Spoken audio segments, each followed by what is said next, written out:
If you could guarantee one win on the Texas Longhorns schedule in 2024, which opponent would it be? You are Locked On Longhorns, your daily podcast on the Texas Longhorns.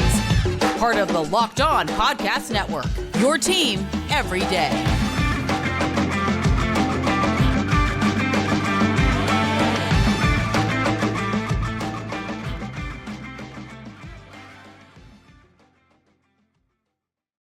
Locked On Longhorns, the show. Jonathan Davis, your host. Today's episode of Locked On Longhorns is brought to you by FanDuel. It's brought to you by LinkedIn. These days, every new potential hire can feel like a high-stakes wager for your small business. That's why LinkedIn Jobs helps find the right people for your team faster and for free. So post your job for free at linkedin.com/LockedOnCollege.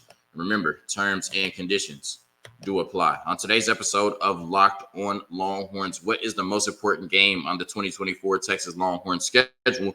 Or if you could guarantee one win on the schedule next season, which opponent would it be against? In the second segment, the Texas basketball team continues their roller coaster season, up and down. And after a loss in the Moody Center on Tuesday night to Iowa State, they bounced back in a huge way, beating West Virginia on Saturday by 30-plus points. What does that win mean throughout the rest of the season for the Texas basketball team? And we just talk about that matchup individually. And Kyle Shanahan has lost another Super Bowl, right? What does this mean for our forever Longhorn, right? It's really just an excuse for me to talk about the Super Bowl, but Kyle Shanahan did go to Texas, so it's relevant content. All of that and more on today's episode of Locked On Longhorns, part of the Locked On Podcast Network, your team every day. So interesting content idea today. I was on Twitter the other day, and I saw a really cool poll, really cool exercise for Texas fans. Can't remember who posted it.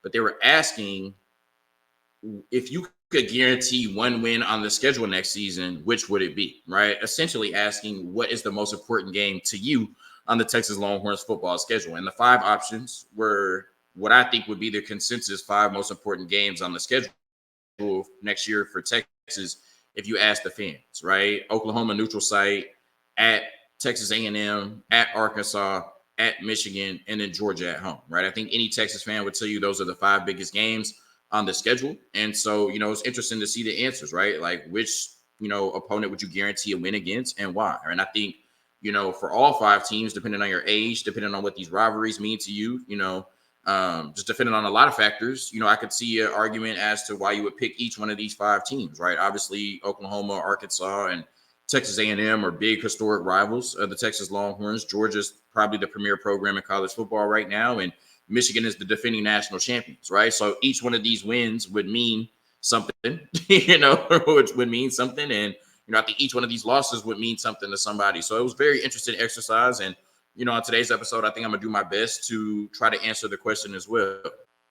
And the best way for me to answer it is to kind of invert the list, right? Because if I'm going to guarantee a win against any opponent next season, then to me, that would mean that that's a game that we can't afford to lose, right? So the best way for me to answer this question and rank it is to go from least impactful loss, in my opinion, out of those five teams to most impactful loss, in my opinion, out of those five teams. And the least impactful loss out of that group to me would be to Michigan, right? And so I guess I have them as five, counting down to number one. And obviously, since the departure of Jim Harbaugh, I've said multiple times on this podcast that I think that game is a must win, right? I think Texas is going to be favored going into that game, and they should be favored going into that game. I think when you look at, the continuity that Texas has on the coaching staff, right? Michigan does not have that, right? They're starting with a new regime. And I think just going into that game, Texas will be the most talented team on the field, right? Because Michigan is losing a ton of talent from that team that just went 15-0 and won the national championship, right? And then in terms of the coaching staff, you lose your head coach, Jim Harbaugh, one of the best in the business. You lose your defensive coordinator that led them to being the best defense in the country.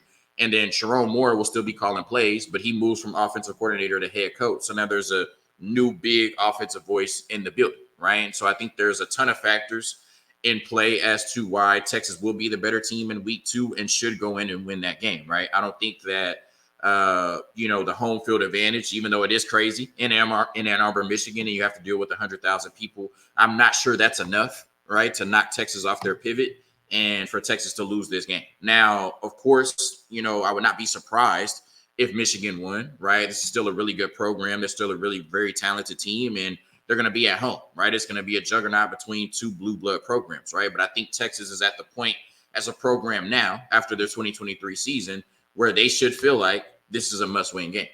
Now, if they were to lose it, I don't think it really impacts your season as a whole too much, right? One, it's only week 2, so you still have plenty of time to bounce back from it. 2, it's not a conference game or an SEC game, so it doesn't affect your SEC ranking at all or your quest to get to the SEC championship. And you're moving to a 12-team playoff, right? And so one loss, if you're able to bounce back from it, is not going to keep Texas out of the playoffs in a 12-team playoff by any means, right? So obviously, I think this is a game you should win. I think Texas will be the better team going into Ann Arbor, Michigan in week 2, but I don't think a loss affects your season too much at all to Michigan in week 2. And it's still a really good program, even though they're losing half their coaching staff and half their roster, right? Still a really good team, still a really good program, still a really hard place to win. So if we lost this game, I wouldn't be too upset. I think it's a game Texas should win, but it would probably be the least impactful loss out of the 5 schools I mentioned, right? Going on to number 4, I would say Georgia, right? And obviously, we have somewhat of a home field advantage at DKR, regardless of what the haters think. We have not lost a game there since 2022. As I said, Georgia is, probably the premier program in college football right now, especially with Nick Saban retiring. I think that makes Kirby Smart the premier head coach in college football right now. And they've lost 2 games in the last 3 years, right? One to Alabama, or both of them to Alabama, right? But one of them kept them out the playoffs completely. And I think if they would have made the playoffs this year, they'd probably be sitting on a 3-peat, right? So, that's definitely a game you want to win. And, you talk about feathers in the cap, right? Imagine if Steve Sarkisian is able to say in back-to-back years, he slayed the 2 biggest dragons in not only, the SEC, but arguably in college football, right? And Alabama on the road and then Georgia at home in 2024, right? And I think that would go a long way towards proving to people that say that Texas can't win in the SEC that Texas will be just fine in the SEC. So, this is one of the biggest games of the college football season. And I think it would be huge for the program moving forward to solidify who we think they are if they can go out and beat Georgia on October 19th.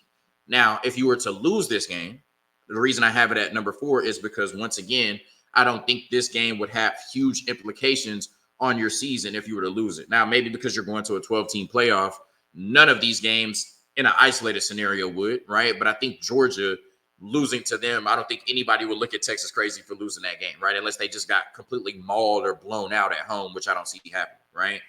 As I've mentioned, right, Georgia is a really good football team, right? And I think that, if you were able to handle business in terms of the rest of your schedule, then that one loss to Georgia won't affect you too much, right? Especially in the eyes of the voters, like how far can you drop, right, from losing to Georgia? And if that's the only loss on your schedule, then you'll definitely be in the top 12 at the end of the season. And if that's the only loss on your schedule, then you should still be in position to make the SEC championship game. So I don't think the loss affects Texas too much, nor do I think it would be a bad loss because it's against Georgia. Obviously, you want to win that game, and obviously there's some factors and advantages that could lead to you winning that game. But if you lost to Georgia, I don't think, 1, anybody would be surprised, and 2, like I said, I don't think that affects your season outlook too much, right? As long as that's an isolated incident, you don't let it affect you moving throughout the rest of the season. So obviously you want to beat Georgia, but I don't think that loss would impact you too much. If anything, I think it would help determine the Heisman race between Carson Beck and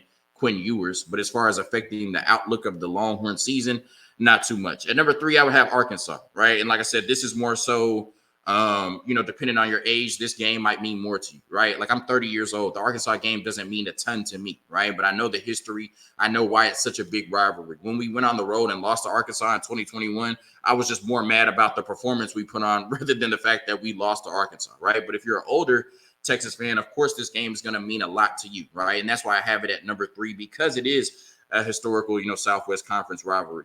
Also, Arkansas is not a good football team, right? And so Texas is past the point to where they should be losing to bad football teams or slipping up on their schedule. If you want to lose to Michigan, okay, right? Like, if you want to lose to Georgia, okay. You lose to Oklahoma, it's like, damn, but it's Oklahoma, right? Anything could happen in that game. You lose in the playoffs, it's the playoffs, right? But at this point, Texas should not be losing to Vanderbilt, right? Or Arkansas, right? Or Mississippi State. Like, they should just not. You know what I mean? Like, they're better than that. They're past that.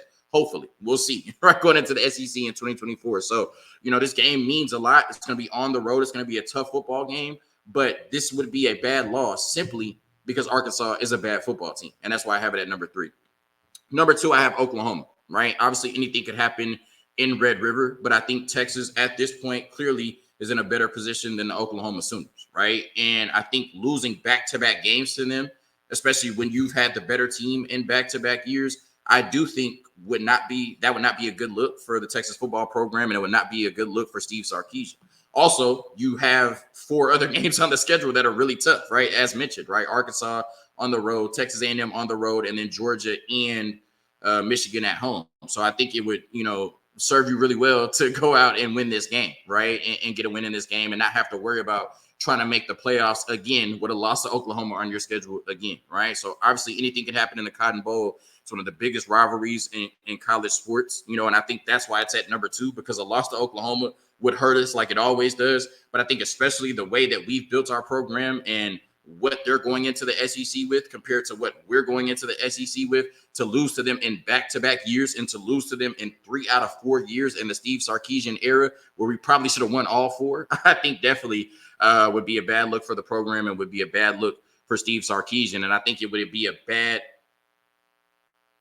I don't want to say start because it would be in the middle of the season, but I think it would affect the outlook of the 2024 season for the Texas Longhorns, because I don't think that's a game we think we're going to lose going into the season. And number 1, I think I have to put Texas A&M. If I could guarantee a win against any opponent on the schedule in 2024, it would be Texas A&M. A lot of people would say Georgia, because if you beat Georgia, it should be all downhill from there, right? But as we saw last year, we said the same thing about Alabama and then lost to Oklahoma. The fact is, Texas A&M, however you want to slice it, is our biggest rival, right? You could say Oklahoma because they've matched our success, but in-state, Texas A&M is our biggest rival. We have been waiting to play them for over a decade. You know what I mean? Like, we have been talking trash nonstop every day for over a decade. This is one of the biggest rivalries in college sports, and it's in-state, so it means so much more, right? We felt like Texas A&M ran off to the SEC.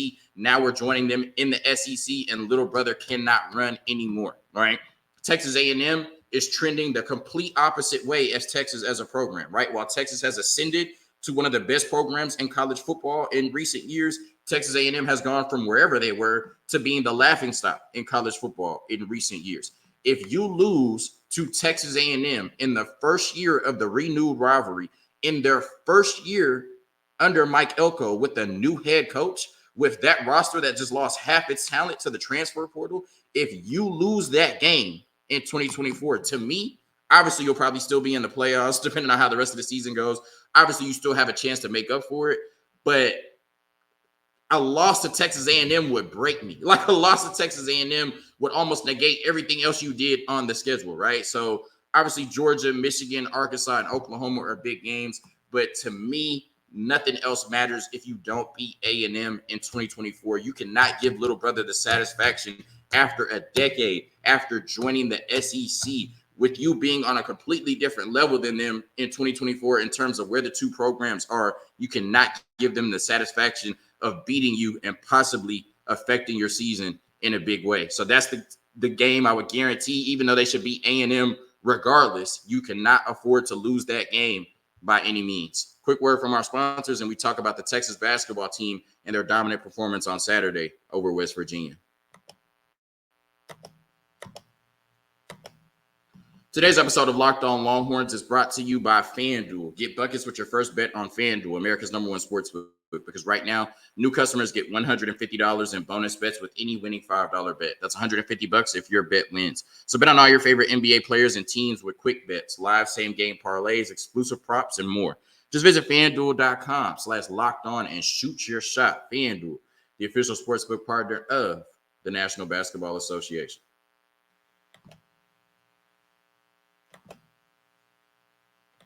All right, so as I mentioned, it's been a roller coaster season for the Texas Longhorns. It just feels like up and down, up and down, up and down, especially since conference play started.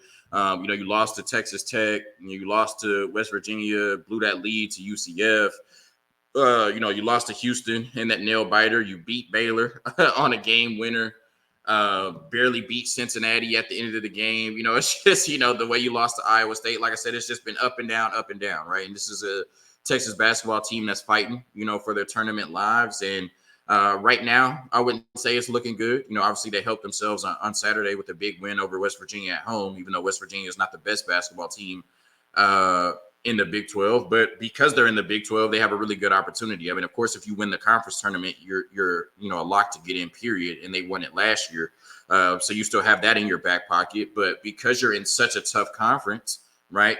Like I've said on a previous episode of the podcast, the losses, right, they don't mean as much and the wins mean more, right, than they would in any other conference. So I think with 7 games left in conference play, they have a position to put themselves squarely in the NCAA tournament conversation, even though things look somewhat bleak right now, right? I thought that the Iowa State loss was embarrassing, not because it was Iowa State, right? And there was a bunch of Iowa State fans in my comments that took it personal. It had nothing to do with Iowa State. That's a really good basketball team, really well-coached team. It had everything to do with my expectations for this Texas basketball team and the way that they came out, right? If you know you're on the bubble of the NCAA tournament, if you know you're at home and you have a true home court advantage in the Moody Center, and you know you're going against a really good basketball team that was ranked 14th in the country at the time, why would you come out and instantly get down 10 points, right? Like, to me, that's a problem. That's a heart issue, right? I hate calling anybody soft or, calling anybody out, period. But that's a heart issue. Like 3 minutes into the game, you're down double digits. Like, that's a heart issue. You know what I mean? Like, so that's why it was embarrassing, right? It had nothing to do with Iowa State. It had everything to do with my expectations for this basketball team and why they couldn't come out and show a better effort with so much on the line, right? But, thankfully they were able to bounce back this past Saturday, and, we'll see what they do this Saturday in a tough environment in Houston against the University of Houston. When you look at their performance on Saturday, I mean, to be able to beat anybody in college basketball by 36 points is huge. To be able to score 94 points is huge. And I think to be able to hold your opponent to 58 points is huge. So it was really a dominant all-around performance in this game against West Virginia, in a game they desperately needed after dropping, to Iowa State on Saturday. And when you look at it, I want to give credit to all 5 starters, right? Because I think all 5 starters did a really good job of contributing to this victory. When you look at it with Dylan Mitchell, 12 points and 8 rebounds, as long as he's active on those ends, right? If he's giving you close to double digits in points and he's giving you close to double digits in rebounds, that means that his effort is there, his energy is there, and he's providing his role on this basketball team. His role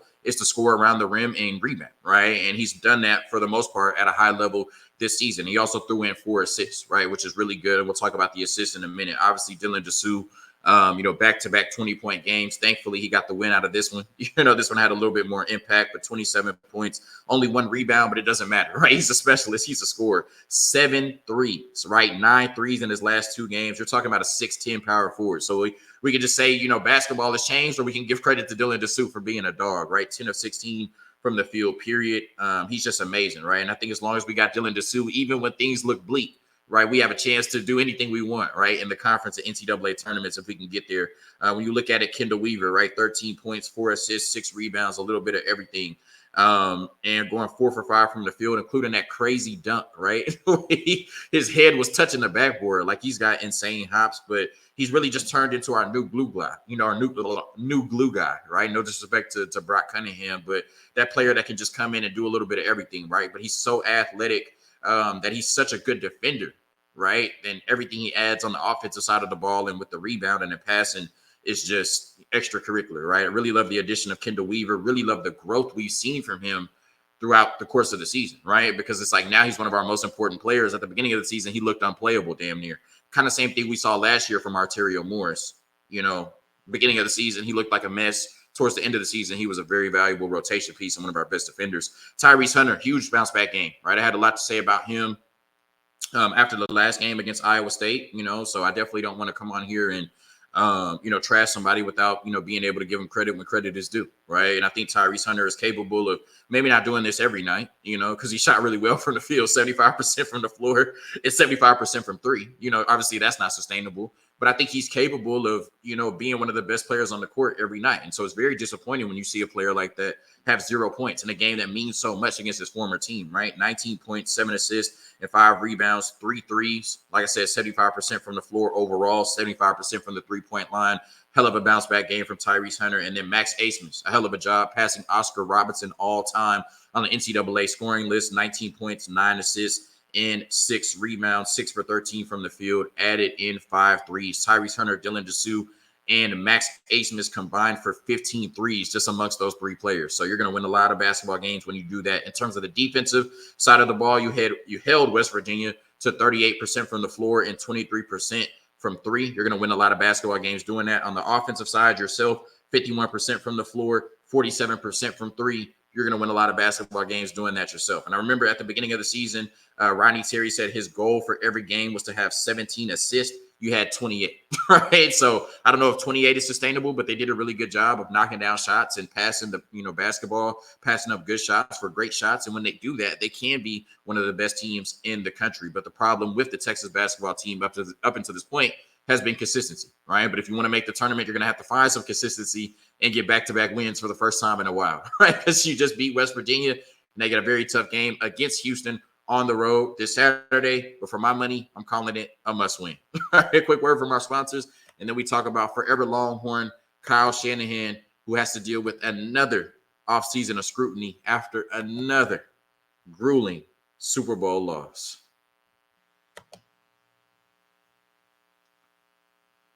Today's episode of Locked On Longhorns is brought to you by LinkedIn Jobs. When you're hiring for your small business, you want to find quality professionals that are right for the role. That's why you have to check out LinkedIn Jobs. LinkedIn Jobs has the tools to help find the right professionals for your team faster and for free. LinkedIn isn't just another job board.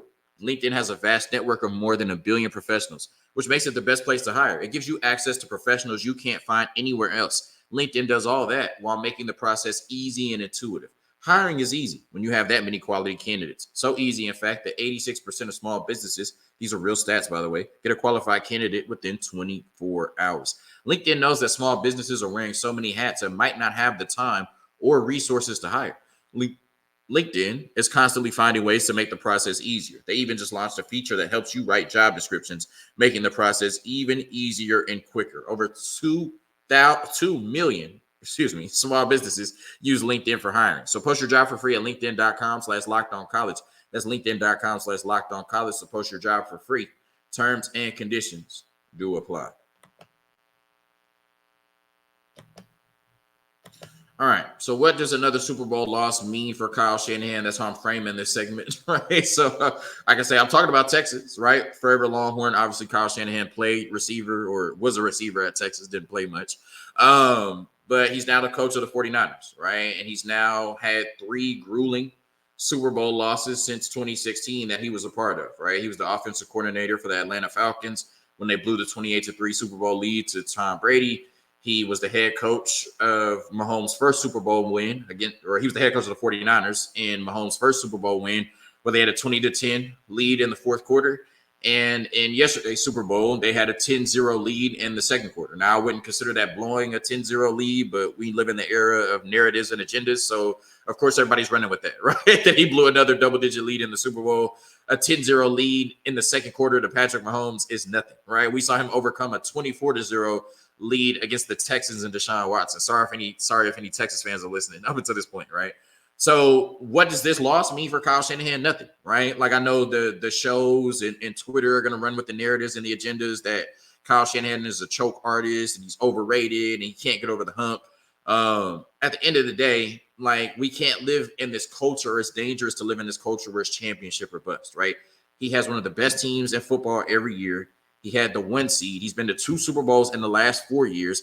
And yes, he's had some disappointing Super Bowl performances for sure, especially when you had a double-digit lead in the 3 scenarios I mentioned. But the 3 losses were to Patrick Mahomes and Tom Brady, inarguably the 2 greatest quarterbacks we've ever seen at this point, right? I like the same way the GOAT debate has been boiled down to LeBron and Jordan. I think it's very clear the GOAT debate at quarterback at least has been boiled down to Patrick Mahomes and Tom Brady. Those are who the 3 losses are to, right? Kyle Shanahan is still one of the best coaches in the business. Every team still wants to run his offensive system, and he still has one of the best rosters in football, right? With the quarterback he clearly trusts in Brock Purdy on a rookie contract, right? So the 49ers are going to be in this position again and again and again, as long as they have Kyle Shanahan. And as I said in the first segment, there's no shame in losing to Georgia. There's no shame in losing to Patrick Mahomes. Obviously, he doesn't feel good about it. The 49ers don't feel good about it today, but they lost to Patrick Mahomes.